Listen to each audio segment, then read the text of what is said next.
சற்று முன் கிடைக்கப்பெற்ற மிக முக்கியமான செய்தி ஒன்று வெளியாகி உள்ளது. டூஜி வழக்கு சிபிஐ துறையினர் மேல்முறையீடு செய்த வழக்கு விசாரணை ஏற்றுக்கொண்டு நேற்று முதற்கட்ட விசாரணை நடைபெற்றுள்ளது. இதில் முதலாவது குற்றவாளியாக ராசா அவர்களது விசாரணை வழக்கறிஞர் நேரடியாக இந்த வழக்கு 2017ஆம் ஆண்டே முடிவடைந்து விட்டது, இவர்கள் குற்றவாளிகள் என்று கூறியிருந்தார். ஆனால் முக்கிய சாட்சியாக இருந்த சாதிக் பாஷா அவர்களது மரணம்தான் இவர்களை காப்பாற்றியது என்றும் சிபிஐ துறை வழக்கறிஞர் ஆதாரத்துடன் தற்பொழுது 1,76,000 கோடி ஊழலை மன்மோகன் சிங் அவர்கள் பிரதமராக இருந்த பொழுது இவர்கள் மிகப்பெரிய ஊழலை செய்துவிட்டார் என்றும் அதிலும் தொழில்நுட்பத்துறை அமைச்சராக இருந்த ராசா அவர்கள் மூலமாகத்தான் இந்த ஊழல் நடைபெற்று இருப்பதாகவும் அதற்கான அனைத்து ஆவணங்களையும் இன்னும் ஓரிரு நாட்களில் நீதிமன்றத்தில் சிபிஐ துறையினர் சமர்ப்பிக்கும் என்று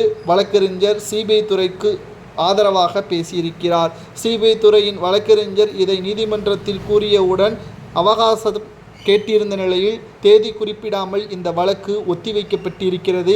கிட்டத்தட்ட கலைஞர் மூலமாக இவர்கள் அனைவரும் ஒட்டுமொத்தமாக வெளியே வந்தாலும் இவர்களது வழக்கு தற்பொழுது பல ஆண்டுகளுக்கு பிறகு மீண்டும் விசாரணைக்கு ஏற்றுக்கொண்டிருப்பது நிச்சயம் உண்மை ஒரு நாள் வெல்லும் என்பதற்கேற்ப கூண்டோடு இவர்கள் சிறைக்கு செல்வார்கள். ராசா, கனிமொழி, தயாநிதி மாறன், அரசு அதிகாரிகள் என்று கிட்டத்தட்ட 17 நபர்கள் குற்றவாளிகள் என்று நீதிமன்றம் தீர்ப்பை வழங்கும். அதில் ராசாவிற்கு நிச்சயம் 20 ஆண்டுகள் வரை சிறை தண்டனை வழங்குவதற்கான அனைத்து ஏற்பாடுகளையும் நீதிமன்றம் செய்து வருவதாக சிபிஐ துறை தரப்பிலிருந்து நமக்கு கிடைக்கப்பெற்றுள்ளது.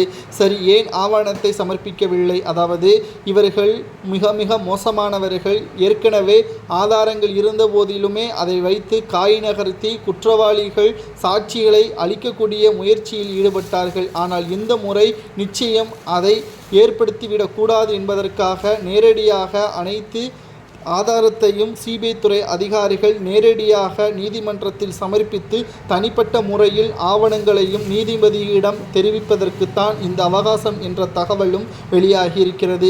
இதில் ராசா, கனிமொழி நிச்சயம் தண்டனை பெறுவது உறுதிதான். இந்த ஆண்டிற்குள் இந்த வழக்கு முடிவடையும் என்றும் கூறப்படுகிறது. ஏனென்றால் பல ஆண்டுகளாக இந்த வழக்கு விசாரணை ஏற்றுக்கொள்ளுமா என்ற பல்வேறு சந்தேகங்கள் இருந்த நிலையில் ஒரு வழியாக கடந்த சில வாரத்திற்கு முன்பாக டெல்லி உயர்நீதிமன்றம் இந்த வழக்கை ஏற்றுக்கொண்டு 2 நீதிபதிகள் தலைமையில் இந்த விசாரணை நடைபெற்று கொண்டிருக்கிறது. இந்த வழக்கின் இறுதி முடிவானது நிச்சயம் இறுதி தீர்ப்பாக மாறி ராசாவிற்கும், கனிமொழிக்கும், தயாநிதி மாறனுக்கும் என்ன தண்டனை வழங்கலாம், நீதிமன்றம் 20 ஆண்டுகள் வரை தண்டனை வழங்கும் என்றும் கூறப்படுகிறது.